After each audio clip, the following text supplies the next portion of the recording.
और अब विस्तार से खबरों पर चर्चा करेंगे और सबसे पहले बात कर लेते हैं मध्य प्रदेश विधानसभा की शीतकालीन सत्र का आज तीसरा दिन है। आज सदन में विपक्ष के अविश्वास प्रस्ताव को लेकर चर्चा होनी है। अब सदन की कार्रवाई आज भी हंगामेदार रहने के पूरे आसार हैं। कांग्रेस ने सभी विधायकों को सदन में उपस्थित रहने के लिए 3 लाइन व्हिप जारी किया है। साथ ही साथ सुबह 11 बजे विधानसभा की कार्यवाही शुरू होगी।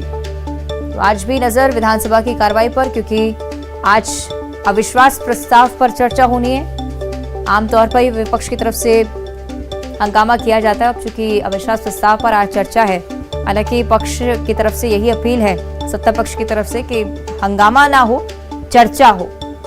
चर्चा पर सहमति जरूर बनी है, लेकिन आज देखना होगा क्या कुछ होता है। शीतकालीन सत्र का तीसरा दिन आज।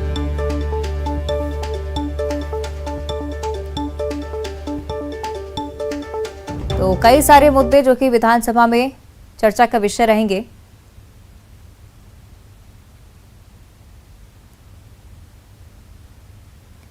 चलिए और ज्यादा जानकारी के लिए हम सहयोगी शैलेंद्र का रुख कर लेते हैं। शैलेंद्र, आज तीसरा दिन है शीतकालीन सत्र का। माना जा रहा है कि अविश्वास प्रस्ताव के दौरान जमकर हंगामा भी हो सकता है। बिल्कुल, न केवल अविश्वास प्रस्ताव के दौरान बल्कि जब अनुपूरक बजट जो कल रखा गया था उस दौरान, जब आज उस बजट पर चर्चा होगी, उसके लिए 2 घंटे का समय जो नियत किया गया, उस दौरान भी सत्र में हंगामा होने के पूरी तरीके से आसार हैं। जिस तरीके से सरकार ने अलग अलग मदों में जो बजट का प्रावधान किया है उसके कम ज्यादा होने को लेकर विपक्ष जरूर सवाल खड़े कर सकता है। लेकिन जैसा कि आपने कहा, सबसे महत्वपूर्ण जो कांग्रेस के लिए है वो आज है अविश्वास प्रस्ताव का, क्योंकि पहले दिन ही अविश्वास प्रस्ताव का पत्र जो है वो अध्यक्ष को सौंप दिया गया था। और कल अध्यक्ष गिरीश गौतम ने ये सदन में ये बात कही थी कि कांग्रेस का अविश्वास प्रस्ताव है वो सदन के द्वारा स्वीकार कर लिया गया और आज उस पर चर्चा होनी है। यही कारण है कि कांग्रेस उस अविश्वास प्रस्ताव को लेकर कई दिनों से रणनीति भी बना रही थी, और अब जब आज उस पर सदन में चर्चा होनी है, उसको लेकर उन्होंने अपने सभी विधायकों को विधानसभा में उपस्थित रहने के निर्देश दिए हैं। यानी अगर कहें व्हिप जारी किया है कि ताकि सारे जो विधायक हैं उनकी वो उपस्थित रहे। उसके उलट अगर हम बीजेपी की तरफ से देखें तो उनकी तरफ से भी तैयारियां पूरी हैं।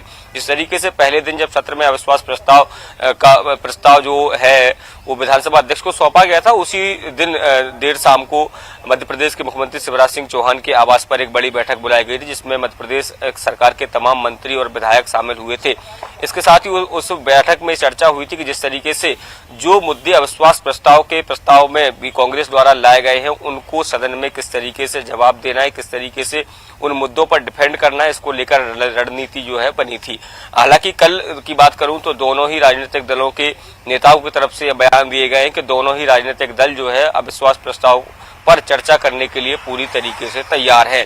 इसके साथ ही एक दूसरे पर हंगामा करने के आरोप प्रत्यारोप का भी दौर कल जिस तरीके से चला, क्योंकि डॉक्टर गोविंद सिंह साफ तौर पर ये कह रहे हैं कि सत्ता जो है पक्ष के जो विधायक है या जो सरकार है वो सदन में चर्चा नहीं करना चाहती है और वो इस पूरे अविश्वास प्रस्ताव को लेकर भी बचने का प्रयास करेंगे और वो हंगामा कर सकते हैं।